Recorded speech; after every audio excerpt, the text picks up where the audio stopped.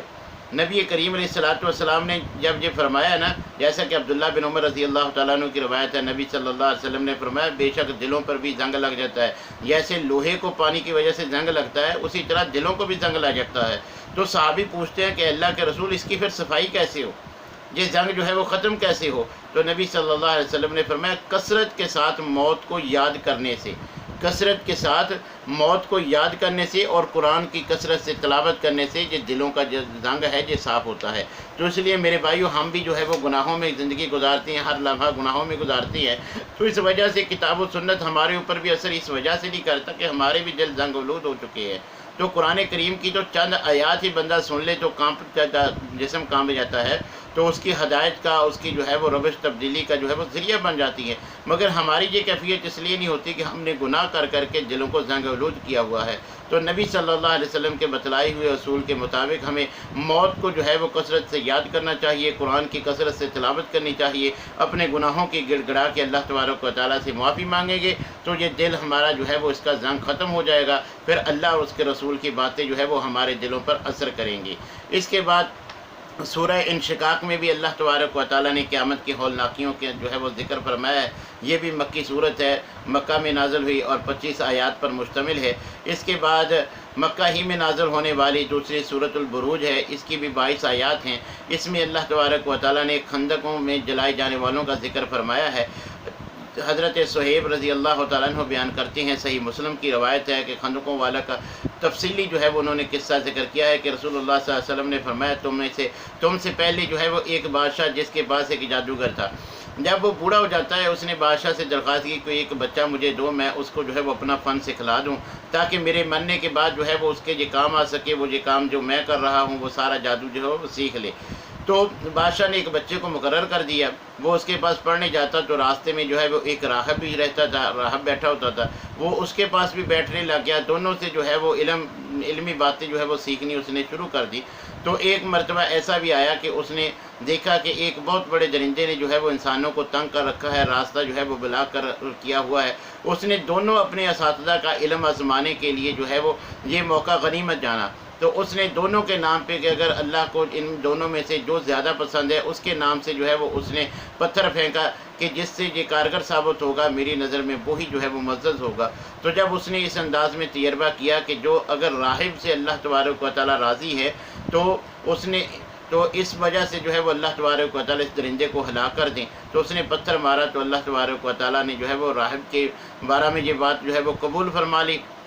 تو اس سے بچے کو جو ہے وہ پختہ یقین ہو جاتا ہے، وہ راہب کو جو ہے وہ حق اور سچ جو ہے وہ مان لیتا ہے، اور اس کے بعد اس کو جو ہے وہ مزید جو ہے وہ اللہ تبارک و تعالیٰ جو ہے وہ مزید اس پہ جو ہے وہ نعمتوں کا اس کو جو ہے وہ نعمتوں سے نوازتے ہیں کہ اس کو مزید جو ہے وہ اللہ تبارک و تعالیٰ اس فن میں جو ہے وہ ماہر بنا دیتے ہیں، حتیٰ کہ ایسے معجزات بھی اس کو عطا کر دیتے ہیں کہ حضرت عیسیٰ علیہ السلام کی طرح جو ہے وہ مادہ اندھے کو بھی وہ اس کی وجہ سے شفا مل جاتی ہے، وہ دعا کرتا ہے، اور اسی طرح کوڑی شفا یاب ہو جاتا ہے جب وہ دعا کرتا ہے۔ اللہ نے اس کے ذریعے اپنی توحید کا جو ہے وہ کام لینا تھا۔ تو اس طرح بادشاہ کا قریبی جو ہے وہ ایک ساتھی وہ بھی جو ہے وہ اندھا ہو جاتا ہے، اس نے بھی جب اس کو پتہ چلا کہ ایک بچہ ہے جو اس طرح علاج کرتا ہے، وہ دعا کرتا ہے، اس سے جو ہے وہ شفا مل جاتی ہے، جب وہ اس کے پاس علاج کروانے کے لیے اس نے کہا یہ حقیقت میں میرا اس میں کوئی کمال نہیں ہے، اللہ تبارک و تعالیٰ پر ایمان لے آؤ تو میں اللہ تعالیٰ سے دعا کرتا ہوں تو اللہ تعالیٰ تمہارا یہ معاملہ جو ہے وہ درست کر دیں گے۔ وہ اس کے کہنے پر اللہ پر ایمان لے آیا، اس نے اللہ سے دعا کی تو اللہ نے اس کی جو ہے وہ بینائی واپس لوٹا دی۔ تو وہ بادشاہ کو بتلاتا ہے، اس طرح بادشاہ جو ہے وہ جب اللہ کا ذکر سنتا ہے کہ یہ میرے علاوہ بھی کسی کو الہ مانتا ہے تو وہ اس سے بھی ناراض ہوتا ہے، اسے بھی سزا دلواتا ہے۔ بچے کا پتہ چلتا ہے تو بچے کو پکڑ کے لاتے ہیں، پھر اس سے پوچھتی ہیں، وہ راہب کا بتلا دیتا ہے، راہب کے بھی جو ہے وہ 2 ٹکڑے کر دیے جاتے ہیں آری کے ساتھ چیر کر، اور اسی طرح جو اس کا قریبی ساتھی تھا جو اللہ پر ایمان لے آیا تھا، اللہ نے اس کی نظر واپس کر دی تھی، اس کو بھی سزا کے طور پہ 2 ٹکڑے کر دیا۔ اور پھر بچے کو مختلف انداز میں جو ہے وہ اس نے ختم کرنے کی کوشش کی، پہاڑ پہ لے جا کے اپنے سپاہیوں کو کہا کہ اس کو پہاڑ سے نیچے گرا دو۔ اللہ تعالیٰ نے جو ہے وہ اس کو محفوظ رکھا، دوسرے لوگ جو ہیں زلزلے کی وجہ سے پہاڑ سے نیچے گر جاتے ہیں۔ پھر سمندر میں جو ہے وہ کشتی سے گرانے کا جو پلان بنایا جاتا ہے، پھر اللہ تعالیٰ اس کی حفاظت فرماتے ہیں۔ پھر بچہ خود بتلاتا ہے کہ اگر تم نے میرا خاتمہ کرنا ہے تو جس طرح میں کر رہا ہوں وہ میری بات مان لے۔ تو بتایا گیا کہ تم کیا چاہتے ہو، کیسے تمہاری جو ہے وہ موت واقع ہو سکتی ہے۔ اس نے کہا لوگوں کو جمع کرو، مجھے جو ہے وہ سولی کے تختے پہ لٹاؤ، پھر یہ کہہ کر میرے تیر مارو کہ میرے اس رب کے نام سے جس پر میں ایمان رکھتا ہوں، تو پھر وہ تیر مجھے لگے گا تو میں مر سکوں گا۔ تو تمام لوگ جب جمع ہو گئے تو اس بچے کے بتائے ہوئے طریقے کے مطابق جو ہے وہ تیر مارا گیا۔ تو یہ بات دیکھ کر جو جتنے وہاں لوگ موجود ہوتی ہیں وہ اس اللہ پر ایمان لے آتے ہیں، اللہ کی توحید جو ہے وہ ان کے دلوں میں راسخ ہو جاتی ہے، اور یہ مسئلہ جو ہے وہ مزید بادشاہ کے لیے اذیت کا باعث بنتا ہے۔ اس نے جو ہے وہ بڑی بڑی خندقیں کھدوائیں اور ان میں جو ہے وہ آگ جلوائی، اور ساتھ جو ہے وہ حکم دیا کہ ان میں سے جو اپنے دین پہ واپس نہیں آتا، وہ اسلام قبول کیے رہتا ہے، اس کو جو ہے وہ ان خندقوں میں جو ہے وہ پھینک دیا جائے۔ اس طرح ان لوگوں کو خندقوں میں پھینک دیا گیا۔ اور اس حدیث میں ایک جو ہے وہ عورت کا بھی ذکر ہے کہ جو چھوٹے بچے کے ساتھ آتی ہے، اس خندق میں جو ہے وہ گرنے سے ذرا ڈرتی ہے، تو چھوٹا بچہ بول کے کہتا ہے کہ امی جان صبر کرو کیونکہ تم حق پر ہو، لہذا تمہیں جو ہے وہ گھبرانے کی ضرورت نہیں، حق کی خاطر تم یہ قدم اٹھا رہی ہو، اللہ تبارک و تعالیٰ تمہیں جو ہے وہ رسوا نہیں کرے گا، ضرور تمہاری جو ہے وہ مدد کرے گا۔ تو اس انداز میں ان کا ذکر ہے،